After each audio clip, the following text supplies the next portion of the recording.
Alice in Borderland Season 1 motherfucking finale. Let's go. Getting our answers, baby.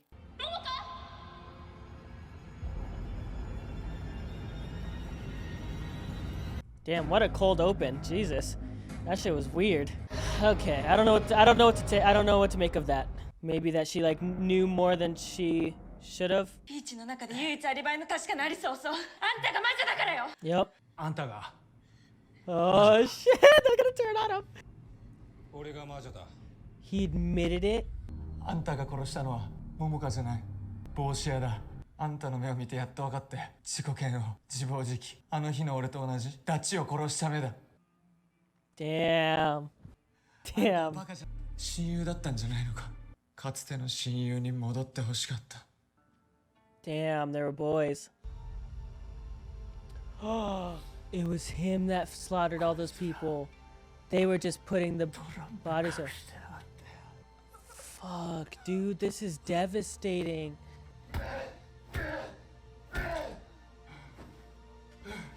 He's actually a good dude, man. It's a Severus Snape situation, man, where we thought he was the bad guy this entire time, but he was the good guy. Kind of the good guy. Good guy with an asterisk. Yeah, I called it. Did I not say that in episode 5 that there would be no way for him to know that? So it has been a lie this entire time.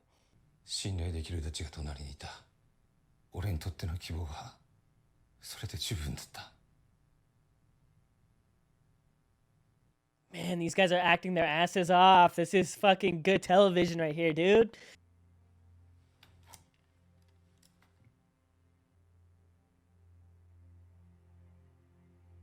It's the first time I've seen fear in his eyes, man. 俺もダチを見殺しにした人間だ。殺戮の真逆の解決が本当はあったのかもしれない。Oh, they had to burn her body? 桃香自身って答えならそうなる。 Wait, did I not call that? Wait, hold on. I swear I said that. What if she stabbed herself? Oh my god, I called that and I was joking this entire time. Wow. Damn, he wants to die. He's in the same exact position that Arisu was in. Arisu didn't want to live either after killing his friend. He would know, man. He would know. Damn, this is good TV. I just got finished telling my sister that the protagonist has to reflect the antagonist in some way. That's like the best way to do a villain, is having the villain reflect the protagonist in some kind of way. And it feels like Aguni was the villain of this season.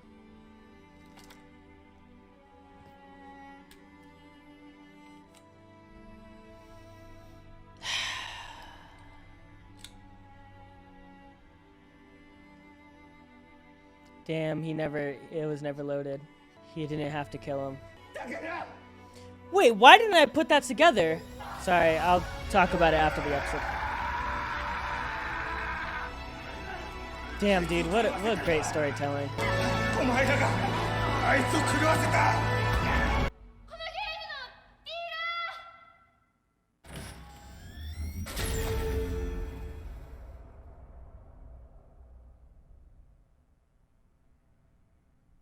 Wait, what?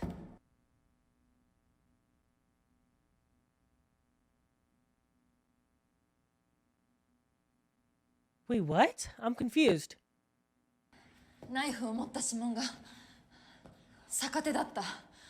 Yeah, you're a little late, pal. でも彼女も俺たちと同じ人間だったよ。普通の。彼女たちも誰かに操られてただけなのかも。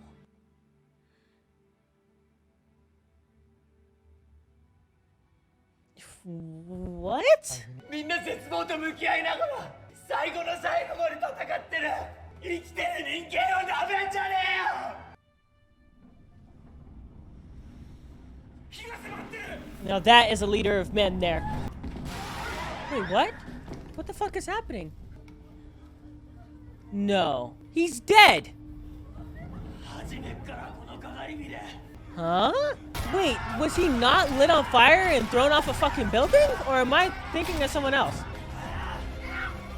Holy shit. No! No!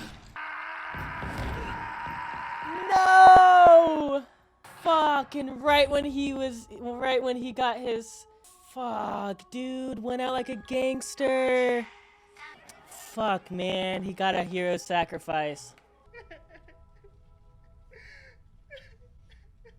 I'm in such denial right now that it crossed my mind that a Goonie lived somehow. We're in this together now. We're a squad now. もうやめよう。俺たちはまだ生きてる。もうそれだけでいいんだ。 Damn, dude. They got the new Passion Squad, baby. Let's go. What a fucking shot. What a shot. Fuck this guy, man. Fuck this evil, rotten piece of shit. This soulless bastard. Fuck him. Yeah, he's the villain for next season. He's the villain for the next season, 100%. ゲームを仕掛けるのを手伝っています。 Oh shit. So they've been a part of it this entire time? They've been setting all of it up? プレイヤーを演じて混乱させたり、ゲームの設営を手伝わされたり。 Whoa. ありがとう。 Fuck you. 我々が勝利して全員処分されたところを見る。彼らも同じ人間で、どうやらさらに上がいる。 Yeah. So all is forgiven? These motherfuckers damn near got Usagi raped and Arisu killed, and all is forgiven? We're just gonna forget that? No, maybe I spoke too soon. He's giving him a little bit of a stink eye.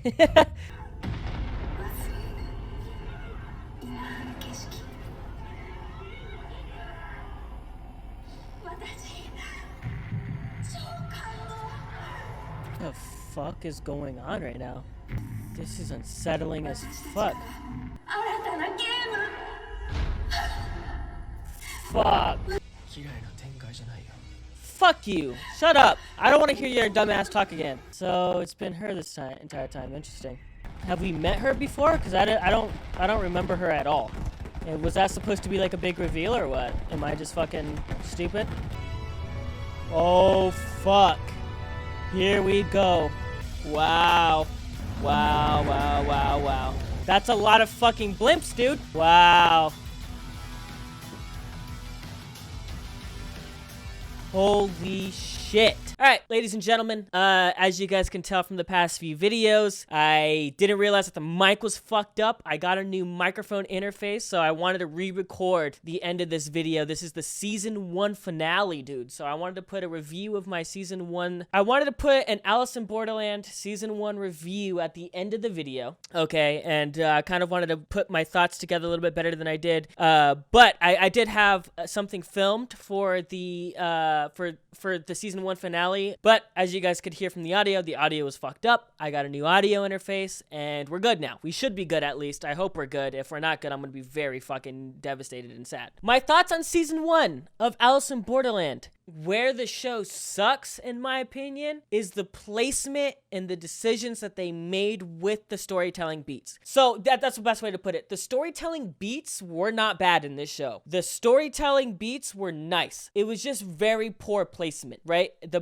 placement of those character beats is the issue that I had with the show. And now, so if you guys, I imagine, are like, what do you mean? What are you talking about? Specifically with Chota, Karube, and Chishiya. Those 3 characters were so poorly written in this fucking show, and it had nothing to do with the writing per se, but the placement of the writing. So let me give you guys an example. Specifically with Chota and Karube, and I know that I have bitched a relentless amount about their character arcs throughout this show. You guys, I sound like a broken record. I said it in episode 3. I said it in fucking episodes, whatever. I talk about Karube and Chota a lot. I didn't want to hear about them. I didn't want to see them for the rest of the show. I was so pissed off about how they were handled in this show. First and foremost, you could still tell the same story that you told with Aguni with Karube alive. Now, I know how I bunched Karube and Chota up together. And mainly, I want to just point this out. I want to preface this by saying it's mainly Karube, because the truth was in the pudding with Chota. His death was inevitable because of his leg. So I know a lot of people were like, I don't know why you want, it's mainly Karube. You could have still told the same story with Aguni, with Arisu grieving, with Arisu feeling responsible for the death of his friend. You could have still told that same story with Karube alive. I felt like out of everybody on this show, Karube got done the most most dirty. Out of everyone, Kurube's character was mishandled the most. Kurube and Chota's death would have sat better with me had the placement been different. Let me paint a picture of what I'm talking about here. In the grand scheme of things, Kurube and Chota are nothing more than the best friends to the main character that die grisly death. Their whole purpose of this show was for us to grow an emotional attachment to them, so that way when they died, we would feel the impact of their deaths the same way that Arisu felt the impact of their deaths. So I understand what the showrunners were trying to do when they decided that they were going to make Kurube and Chota fake main cast members. These decoy characters, I guess, for a lack of a better phrase, that these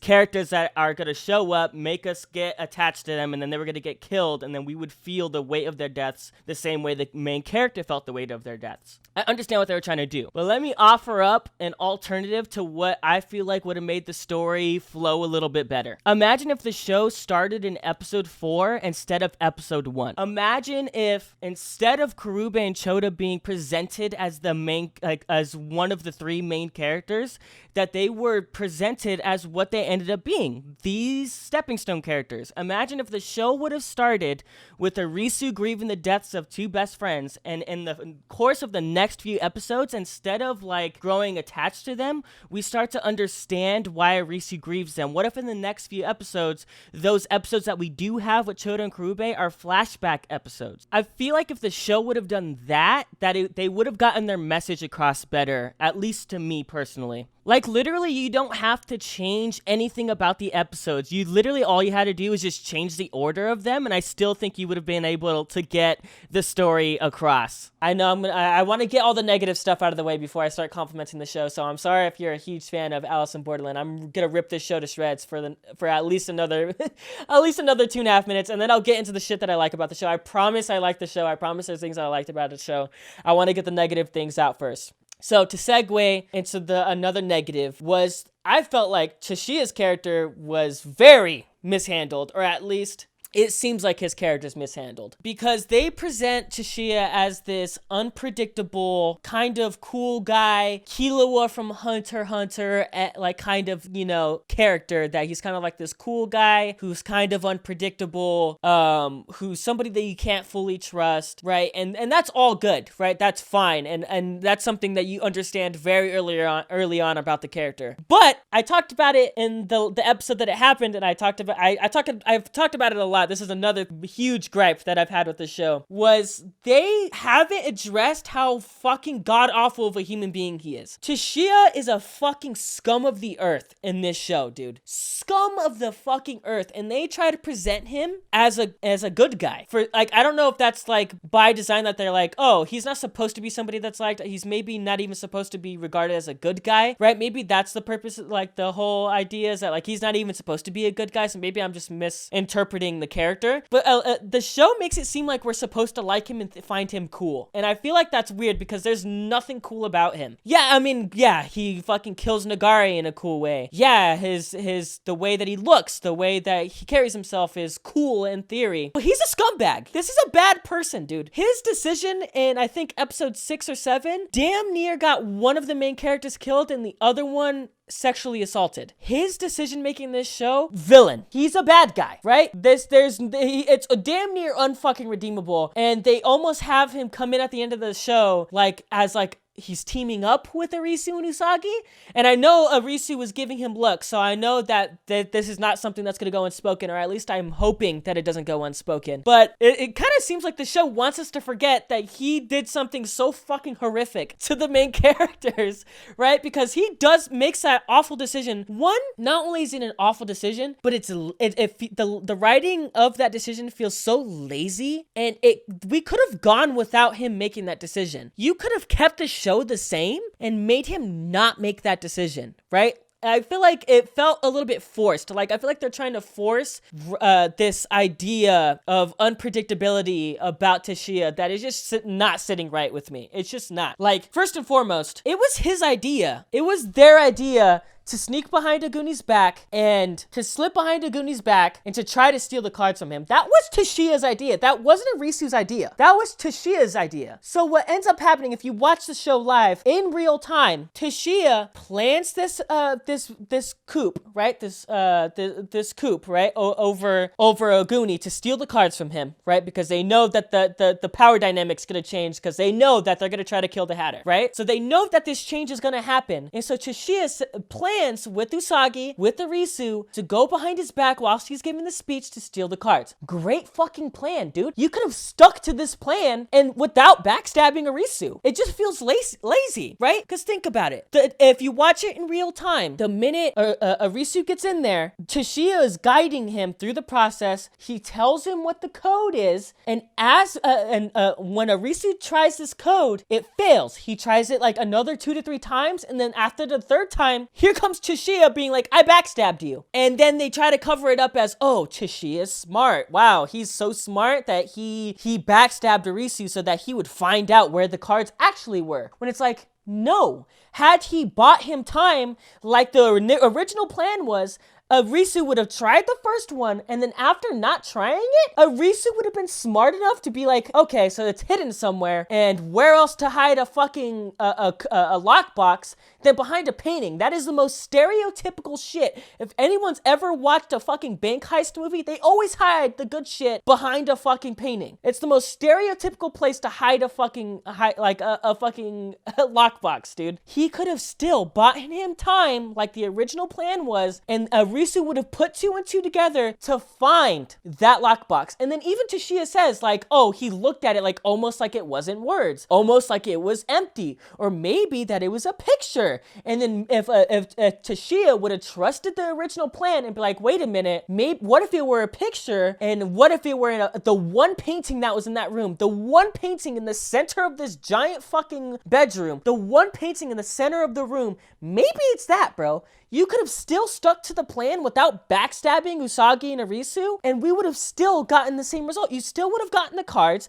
We still would have been able to sneak out away from Megumi, right? But he didn't. He backstabs him. He wasted no time. If you watch the real timing, the minute that Arisu gets to the room, the minute he tries the code, Tashia's already ratting him out without even knowing if the cards were in the lockbox. Without Tashia even knowing if the cards were in that lockbox, it could have been obvious, right? It could have been hidden in plain sight, right? Tashia assumes that it's not hidden in plain sight. He gets Aguni to come and get Arisu. He backstabs him almost immediately. Like, if you watch the timing of the show, the living room and the bedroom are not close. So Tashia had to have almost immediately gone to Aguni. He had to have interrupted the middle of his speech. That speech wasn't going to be short, right? He could have still bought him time like the original plan was. He wasted no time. If you watch the show, the timing of everything happening, he would have had to have ratted him out immediately for them to get to that room in time to get Arisu. So if you think about it, what if the cards were hidden in plain sight? Then Tashia's grand fucking plan would have been fucking dumb, because then he would have learned nothing, and then Aguni would have been like, oh shit, now they know where the cards were, and then he would have actually hidden it. And then Tashia would have had no fucking leverage on where these cards were. So he just hoped on a fucking prayer that him backstabbing Arisu was gonna pan out in the future, and that he was gonna be able to fucking use that as leverage to find where the actual thing was, when you could have still followed through with the plan, still bought an Arisu time, and still being able to figure out where that fuck the actual cards were. If all Arisu would have had to do is be like, the code didn't work, and then Tashia and Arisu, being the masterminds of the entire fucking show, would have been like, okay, maybe it's hidden in plain sight, like I mentioned before, in the most stereotypical place in the room. I hated that decision. I fucking hated how evil and rotten it was. It's so stupid. It felt lazy. God, it was so annoying. It pissed me off. There was 2 moments in this show that almost made me quit watching the show. It was Karube and Chota dying in the very early stage of the show. It was them dying that almost made me quit the show the first time. And I'm not gonna lie, I don't know if I kept it in the video or not. I'm pretty sure I didn't. The second time I almost quit watching the show was that part right there, because it didn't make any fucking sense for Tashia to backstab him. And the plan was not fucking bulletproof. It could have gone horrifically wrong. The cards could have very well been hidden in plain sight, and Tashia would have been fucked, and he would have gotten Usagi nearly, assaulted and Arisu nearly killed. That plan could have gone horrifically wrong, and he could have killed fucking Arisu and Usagi in fucking vain. Horrible. It's the most evil shit that I think it was one of the most evil things that a character's done in this show other than Nagari. By far the second most evil decision that's taken place in this show. Jesus Christ, what a fucking awful decision.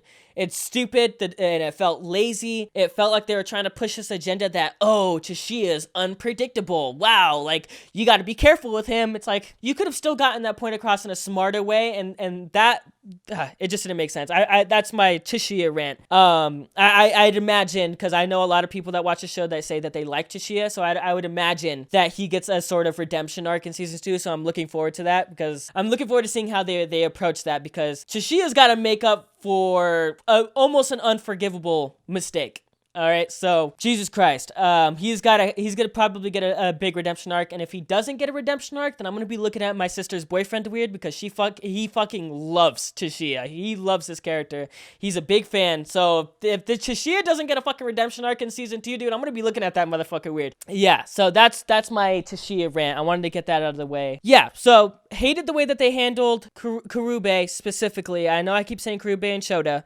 Mainly Karube. They could have still made the same. They could have still told the same story with Karube alive, which kind of annoys me. And then the decision with Chishiya to backstab Arisu, it just didn't make sense. I fucking hated it. It was lazy, and I'm hoping for a redemption arc. As far as negatives of the show and the things that really fucking bothered me to my core, I think that's all. So now to get into the things that I really liked about the show, Goonie's character, fucking spectacular. For a while, I thought that Arisu was boring as shit. I'm not gonna lie. I thought his character was bland. I thought his character was boring. I liked the way that they tied Arisu with a Goonie at the end of the show, with them kind of having common ground.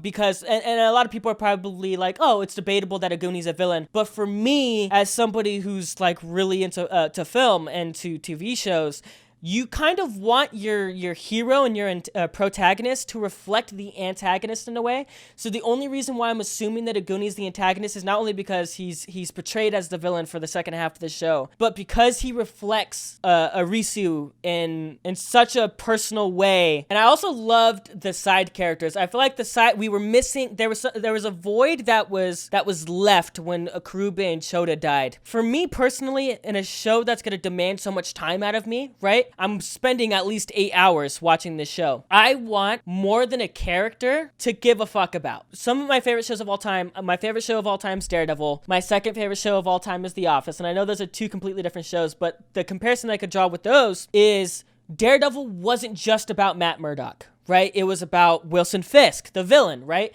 It was about Foggy. It was about Karen at times.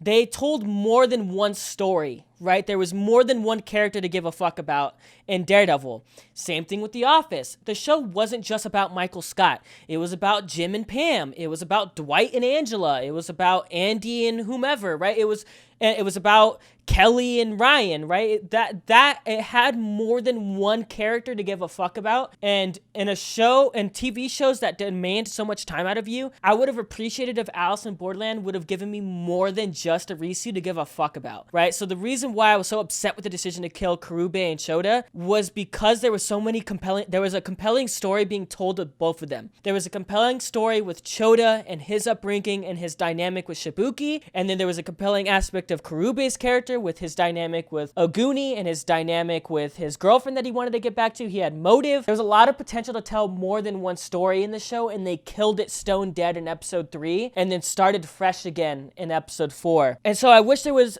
for more than an episode or two, that there was more than one character to give a fuck about, because the times that you cared about a character in this show were in very small intervals, right? The first 3 episodes you cared about Arisu, Shota, and Karube, and then you started to find Shibuki a little bit compelling, and then they killed them all immediately. Started with a fresh slate, and then Arisu was kind of bland and boring, and even in the first 3 episodes, he was kind of like the less compelling character of the trio. And then when you get Usagi involved, you really tell Usagi's story for an episode, right? You get her backstory for 1 episode, and then you do that little mini game, and then you just stop talking about Usagi. So I guess, I don't know, you just kind of get storytelling in very small intervals, and then when you start to care about a character, they either just get ignored in the next episode or they get fucking killed off. And that's one issue that I had with this show, is that like we didn't get a lot of time to sit with Usagi's character. We didn't get a lot of time to sit with Aguni's character. We didn't get a lot of time to sit with Hatter's character. We didn't get a lot of time to sit with Kuina's character. We didn't get a lot of time to sit with Chishiya's character. The only character that you really got to sit with throughout the entire show was Arisu. And I again, it's not bad, like horrible. It's not like a necessity, but it's a personal thing that I wish that the story would have told more than one story throughout the show, and that they wouldn't have stopped a bunch of stories in their tracks, and that they would have let some of these characters breathe a little bit in the world. But, and so on the other side of that coin, I'm looking forward to season 2, because I'd imagine that we'll get Kuina a little bit more, we'll get Usagi, we'll get Arisu, and we'll get Chishiya. We'll get that core 4, and I hope that core 4 is what we get for the remainder of season 2. I hope we get a side plot going with Usagi, maybe like her dad's alive or something, or maybe even Kuina and maybe her dad's alive, maybe her dad gets into the world or something. Maybe we get that side plot going, and then maybe we get a little bit more backstory on Chishiya and why he is the way that he is. I want to get a little bit more than just Arisu. I want a little bit more than one story being told. I want a little bit more side plot, I guess is the shorter way to say. I want some more subplots. So the only reason why I'm not pissed about the characters not getting a lot of breathing room in terms of storytelling is because when the stories were told, they were very compelling. Like, I loved Usagi's little character backstory. I love Final Boss's backstory. I found Nagari's backstory compelling, even though it didn't really matter. I wish they would have showed that a little bit earlier instead of like the minute he died. I found his backstory compelling, I guess. Aguni and Mad Hatter stole the show for me in terms of their backstory and their dynamic, and their acting scenes together were spectacular. I loved Arisu's monologue to Aguni at the end about how he's tired of people dying. That whole section was just gut-wrenching. It was one of the only times that Arisu's character made me give a shit about something, to be honest, other than him like grieving the loss of his friends. That was like the only other time that I was kind of like moved by Arisu's character. Kuina's story was spectacular. I know a lot of people in my comments didn't really like that episode, but I think Final Boss and Kuina's character arcs kind of made that episode for me. I found those stories very compelling. Again, I wish I would have gotten to breathe with their characters a little bit longer than just the small interval that we got of each of them. Again, the only reason why I'm not pissed about it is because when they did tell those stories, they were very compelling and they were very well written for the most part. That's kind of what I like and what I didn't like about the show. In terms of what I'm looking forward to in season 2, there's a few things that I'm looking forward to. One, I'm very confused right now about how I'm supposed to feel about Arisu and Usagi's dynamic. Am I supposed to be shipping them? Or is it strictly a platonic thing? Should I be yelling, go friendship or go love? I don't know. Those two characters, there's something there, right? They clearly care about each other, but I'm not sure if they care about each other in a lovey-dovey way or if they care about each other in a strictly platonic way. Either way, I'm interested to see where their friendship or maybe their romance goes in the next season. Again, I don't want to be the guy that's like, oh, fucking a male protagonist and a female protagonist, like they gotta fall in love, right? Like, I'm not gonna be like that fucking asshole. Would I think that would be interesting to watch? Yeah, maybe. You know, if they did it right, I would look forward to a love story, perhaps. But if it's a strictly platonic thing, I'm also into that too. Either way, I'm looking forward to seeing what they have to offer in terms of their dynamic. And I'm a little bit confused on how I'm supposed to feel about them. They have like a few jokes here and there where like Arisu's kind of nervous around her. But I just found that to be in a more humorous way and not a like, oh, he's in love with her type of way. You know what I'm saying? Clearly there's something there, which leads to another question. So I know why Arisu cares about Usagi, right? Because Usagi took him in and took care of him after he lost his friends, and she kind of was his foundation and his cornerstone to make him care about life again. And even Arisu tells Chishiya, he was like, even if I don't live, I want Usagi to live. And again, seems very romantic, but it could just be a platonic thing, maybe like a sibling kind of way. I don't know, but it seemed very romantic to me. But he said that, so I could see, and I know why he feels that way. But it's the other way that I'm a little bit confused about. It's the way that Usagi feels about Arisu and why she took him in is what I'm a little bit confused about. There's got to be something that she sees in him, or something that he did for her, or something, you know, maybe he reminds her of her dad or her somebody. Like, there's something there that we're missing that, like, I'm a little bit confused about, because Arisu has a laundry list of reasons he owes his life to Usagi. But why does Usagi feel the way that she does about Arisu, right? What is it about Arisu that she is attached to, that she is so... Because she's kind of like a lone wolf for the most part until Karube and Chota die, and until she brings in Arisu. Why does she bring him in? What is it about him that she trusts, that she has a connection with, right? So I'm looking forward to seeing if they explore that and what it is about Arisu that and Usagi that we're supposed to feel, you know? So I'm looking forward to seeing that dynamic. I think that's the dynamic that I'm looking forward to the most when it comes to the show. Another question. I'm not saying that I need the antagonist of the show to be somebody related to Arisu, but as I mentioned before, a lot of the reason why Aguni worked as the antagonist of the show, or of season 1, was the way he reflected Arisu was the reason why Aguni worked as the antagonist of the show. Now, moving forward, who's the antagonist of the show, and how do they reflect Arisu, right? Because I'm starting to think that the girl that was talking, like, getting horny about people dying and shit, she was like, oh, pain and suffering turns me on, right? Like, I don't know, like, she was overtly excited about people dying.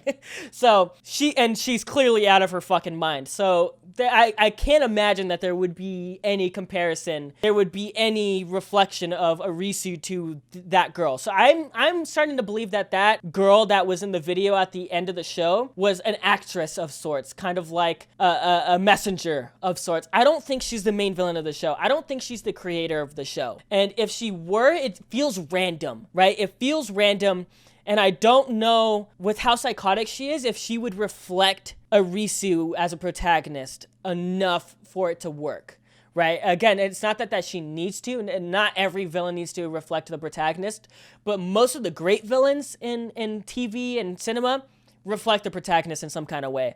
So I'm starting to think that she's not the villain, that there's something else that's kind of puppeteering it all, and that she's kind of like, again, like an actress or a messenger of sorts. So, because she seems random, right? She seems a little bit random, and again, she doesn't reflect Arisu in any kind of way. So I'm starting to think either she's related to Arisu in some kind of way, or she's a messenger and there's somebody else puppeteering it all. Either way, looking forward to seeing who the antagonist is going forward. I wouldn't be surprised if it was Toshiya, to be honest, because he's kind of a fucking scumbag. But yeah, anyways, those are kind of my thoughts and opinions on season 1. All in all, I thought it was a great show. It's got a lot of potential. Let's just say if the show were canceled right after season 1, that I wouldn't be so high on it. But because I know there's another season, and because I know that there's so much story yet to be told, right, from, you know, the manga or whatever, I'm hopeful and I'm excited. And and there's a lot of potential left to be tapped with this show. So I'm looking forward to seeing if it gets tapped, if the potential gets tapped in season 2. Well, all in all, I would say season 1, I would give it a 6.5, 7 out of 10 overall. Not perfect, but not bad. I was really impressed with certain moments and certain storytelling beats, and I was not impressed and I was not stoked about other elements of the show. There was a mixed bag with this show. There was a mixed bag with season 1, and I'm looking forward to seeing what they do better, or maybe what they do worse in season 2. I'm looking forward to just seeing what season 2 has to offer just in general. So I'm for the people that have stuck around from the beginning, I know a lot of people said that they binged watched my series, which is fucking humbling. That's really cool that you guys find these videos very entertaining. I hope my opinionated fucking attitude works for you. I know a lot of people really love this show, and if you're one of these people, I hope you give me another shot, because chances are I'm gonna really love this show by the end of season 2. But even then, this community has been very fucking kind to me. Very respectful of my opinions. You know, I'm very opinionated, as you can fucking tell from this show. I'm gonna be opinionated with everything that I watch, And so I'm glad that you guys were able to read in between the lines and kind of, you know, encourage me to watch the show in contrast of being super discouraging and being like, fuck you, dude. You don't like my show, you fucking scumbag, ugly, short fucking loser. You know what I'm saying? Like, you guys could have very well just been like, fuck this guy, but you guys gave me a shot, and, you know, we had conversations in my chat about the show, and I find that very fucking sweet. So I'm looking forward to having more conversations about this show with you guys in the comment section down below. If you got any questions, if you have any ideas, if there anything about this video that you want to talk about, fucking comment down below. I respond to every single comment, and, you know, because not a lot of people fucking watch my videos, so if you're watching the video and you want to have a conversation, I will fucking respond to you in the comment section down below. I've responded to every single comment except for one. I'm not gonna lie, there was one comment that I was a little bit confused by. But for the most part, I respond to every single comment. So let's have a conversation about this show. I'll see you guys in season 2, which will be next week. The minute that you guys are seeing this, I'm recording this as of December 6th. The day that I recorded the reaction to the actual show was like probably 2.5, 3 weeks ago. So I'm recording the end of this video very late because I needed to get this new equipment, and I hope this new equipment works. If it doesn't work, I'm gonna be fucking bummed. Chances are it works. Anyways, as I'm recording this, it's December 6th. My birthday is on December 8th. I'm turning 20. My childhood is officially fucking ending, dude. I feel like an old scumbag piece of shit. I feel like an old hag now, dude. Turning 20 on the 8th, so the day that you're seeing this will be the day after my birthday, because I believe my birthday is on Friday. So you're seeing this on Saturday. I'm 20 now, dude. I'm old as fuck. I make videos for people to laugh at and for people to you know, interact with. Obviously, that's why YouTubers do what they do. They want to express their opinions. They want to kind of store their memories and store their thoughts and views on at that certain time in their life, and they want to put it on YouTube so that they can look back on it. And that's why I make videos. And I like to laugh at myself. Obviously, you know, I have my own sense of humor, so I'm gonna laugh at a lot of my jokes. That's the reason why I love doing these videos, is because, you know, I want to kind of like, you know, make myself laugh in 10, 20 years when I watch these back, you know, or even give, you know, my kids or my family or something, or, you know, people that know me, a kind of time capsule of when I was 19 or fucking 16 or 15. I've been doing this for a long time. A lot of my videos are private now, so you're probably like, you haven't been doing this very long. Been doing this since I was a fucking kid, dude. So yeah, a lot of memories stored on this channel, and you know, it's fun to look back on. But yeah, I'm fucking 20 as you're seeing this, which is fucking insane. When I started this, I think I was like 13 or something like that. I think my first video on this channel was like 2015, 2016, which would be almost 8, 9 years ago, something like that. I'm probably overshooting it by a lot. I'll probably flash and be like, hey, this is the amount of time it's been, you fucking stupid idiot. It's been a long time. I've been making videos since I was a kid. This channel has seen me grow up in many ways. A lot of my friends that I've gained from YouTube have seen me grow up in a lot of ways. But unfortunately, my voice hasn't dropped a bit. And chances are my voice is not going to drop a couple of notches when I turn 20. You know, if you're going to be around for a while, feel free to leave a like, subscribe. I'm going to have a video out every Saturday. Even when I'm done with Alice in Borderland, there will be a video out every Saturday. I'm going to hold myself to that in 2024. At least I'm going to try to. You know, life gets in the fucking way, dude. Got a fucking crazy personal life, so I'm going to try to get videos out every Saturday. If you're new to the channel, or if you're, you know, someone that's been watching the Alice in Borderland series, thank you. And I hope to see you next year when I turn 21. Anyways, that's the video. Season 1 of Alice in Borderland. Fantastic. I'll see you next week for Alice in Borderland Season 2.